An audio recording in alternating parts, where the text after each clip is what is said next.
Past life therapy या प्रतिप्रसव का मतलब है जो अभी तक हमारे जीवन में आया है, पिछले 1 मिनट पहले तक जो भी पास्ट का लाइफ में हुआ है उसमें बहुत सारे घटना घटित हो गया होगा, बहुत टाइप का इमोशंस जनरेट हो गया होगा। वो जो कष्टदायी इमोशन है जो सबसे ज़्यादा प्रबल है, उस इमोशन को रीलिव करना और इसको रिलीज़ करना, इस प्रक्रिया को प्रतिप्रसव कहते हैं, या दूसरा अंग्रेजी शब्दों में पास्ट लाइफ थेरेपी कहते हैं। उसको देखना, अनुभव करना, समझना और उसको रिलीज चलता करना, यह प्रक्रिया। तो एक मैरिड फैमिली आ गया, थोड़ा प्रॉब्लम था उनका लाइफ में। 25 साल से शादी हुआ है, लेकिन 2-3 बच्चे होने के बाद भी पिछले 20 साल के अंदर बहुत सारे प्रॉब्लम्स हो लाइफ में, एक दूसरे के प्रति प्रॉब्लम्स। तो ये जो प्रॉब्लम्स हैं वो 2 टाइप में रिलीज़ कर सकते हैं। एक टाइप का है कोर्ट का तरीका, दूसरा टाइप है संतों का तरीका। कोर्ट का तरीका में ये होता है कि दोनों व्यक्ति को सामने खड़े किया जाते हैं, उनसे सवाल पूछते हैं और ये पता करते हैं कि सबसे पहले गलती किसने किया था। उस हिसाब से वो कोर्ट जो है जजमेंट करते हैं। लेकिन साधु संतों का अपना तरीका है, ये कोर्ट का तरीके में ही होंगे और दूसरा तरीके में भी हो सकते हैं। लेकिन कोर्ट का तरीके में अगर साधु संत करवाने लगेगा तो कैसे करेगा? तो व्यक्ति को बोलेंगे आंख बंद करो। इसलिए आंख बंद कराते हैं बार बार कि बाहर कुछ भी नहीं रखा, हर समस्या का समाधान आपके अंदर ही है। और अंदर में क्या होता है कि ज्ञान का प्रकाश रहता है। तो उसका मदद से उस व्यक्ति को सामने देखो मन ही मन, और विचार करने के लिए बोलेंगे कहाँ से शुरुआत किया, आप इनसे मिला कब है, कैसे आगे बढ़ा, कैसे बच्चे हो गया, कहाँ समस्या शुरू हो गया।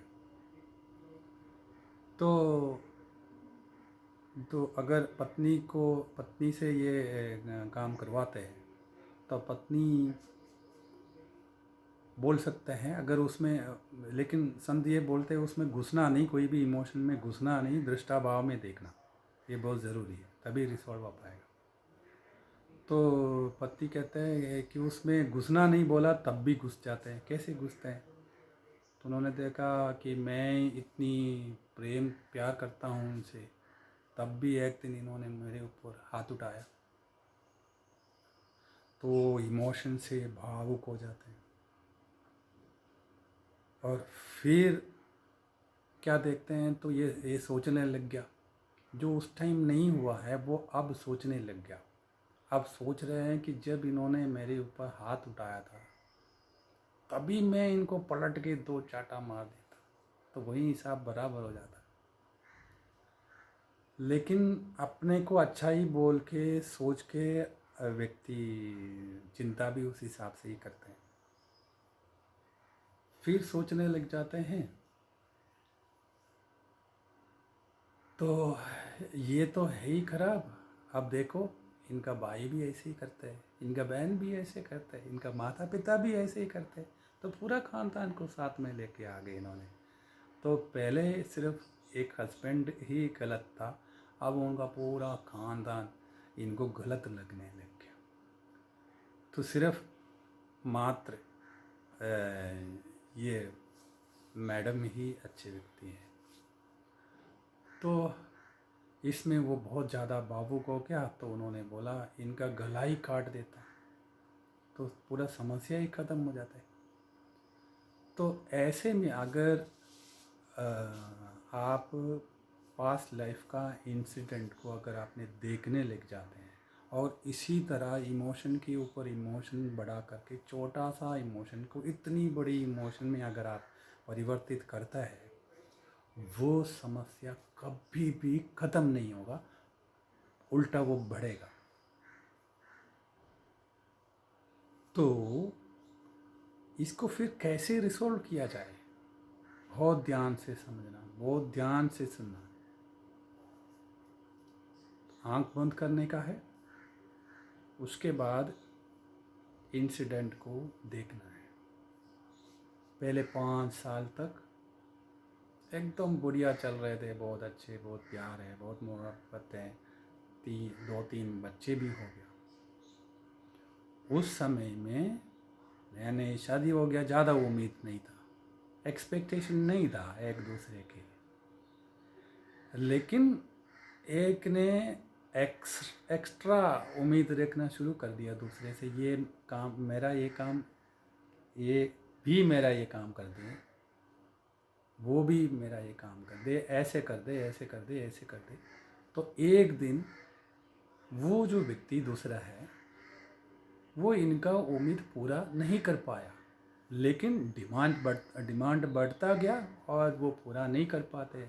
एक दिन उसने चाटा मार दिया और वहाँ से शुरुआत कर दिया। तो जब आप शांत चित्त होकर कोई भी इमोशंस को जब देखोगे तो आप देखेंगे खुद, तो ये मेरा बढ़ता हुआ डिमांड या बढ़ता हुआ उम्मीद के वजह से हुआ था। तो दोषी कौन था? वो नहीं था, मैं खुद जिम्मेवार थे इस परेशानी को।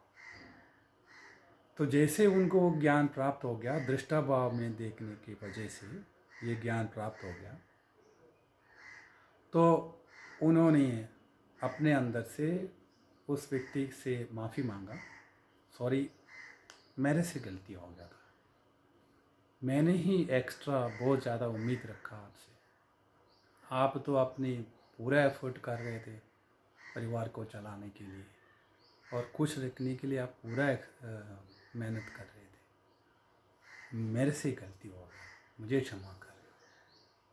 और ऐसे जैसे सोचने लगेगा वो रो पड़ा, रोते रोते उनका पूरा रोष उस आंसू में बह गया। तो एक दिन जाके माफ़ी मांगा, सॉरी मुझसे गलती हो गई। तो सामने वाला बोला, अरे तुम क्यों ऐसे, गलती तो मेरे से हो गया है, मेरे को आपके ऊपर हाथ नहीं उठाना चाहिए थे। तो आखिर आपने भी फैमिली के लिए, तो परिवार के लिए तो भला सोचा था, लेकिन मैं भी क्या करते, इतने सारे काम एक साथ मैं नहीं कर पा रहा था, इसलिए एक दिन फ्रस्ट्रेशन इतना बढ़ गई तो मैं आपके ऊपर हाथ उठाया, मुझे क्षमा कर।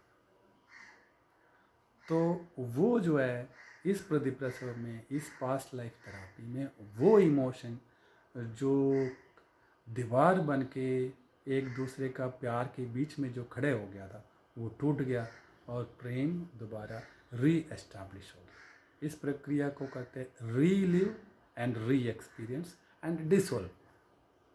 तो प्रतिप्रसव में और पास्ट लाइफ थेरेपी में आपको ये रीलिव री एक्सपीरियंस प्रक्रिया तो होना ही है। विदाउट दिस आपको कोई भी इश्यू रिसॉल्व नहीं होगा। और संतों का तरीका थोड़ा सा अलग है। वो बोलेंगे आप आंख बंद करो, अपने भीतर जाओ, उधर जाओ, वहाँ ज्ञान का प्रकाश मिलेगा। आपका भगवान परमेश्वर का अंश, सभी समस्या का समाधान करने वाला, वो आत्म चेतना में विलीन हो जाओ, वो दिव्यता में डूब जाओ। इतनी प्रेम अपने हृदय केंद्र से अपनी दूसरा व्यक्ति जिससे आपको प्रॉब्लम है उनको बेता जाओ। जब आपका हृदय से उस दिव्य प्रेम वो दूसरे व्यक्ति को मिलेगा, उनका हृदय में पहुंच जाएंगे, तो उनका जो एक्सपेक्टेशन है वो आपने यहाँ बैठे बैठे हृदय का दिव्य प्रेम को ट्रांसफ़र करते उस व्यक्ति ने वो अनुभव करता है, वो आपके प्रति उनको प्रेम भाव जागृत होता है और आके गले मिलते हैं, वो इश्यू वहीं ख़त्म हो जाते हैं। तो कौन सा तरीका आपको बेटर लगा? जो दिव्य प्रेम को आपके अंदर जगा के चारों ओर प्रेम का प्रकाश को एमिट करता हुआ सूर्य के समान तेजोमय दिव्य प्रेम को जगा के सारे समस्याओं को समाधान करना बेटर लगा, या कोर्ट के समान उसको दृष्टाभाव में देख के रिलीज़ करना, कौन सा बेटर लगा? लेकिन कोर्ट के समान में आने में एक प्रॉब्लम है। अगर आप दृष्टाभाव में नहीं देख पाया किसी वजह से, वो आपकी मन में रह गया, तो वो काफ़ी आपको तकलीफ़ करेगा और उस प्रॉब्लम को और ज़्यादा बढ़ाएगा।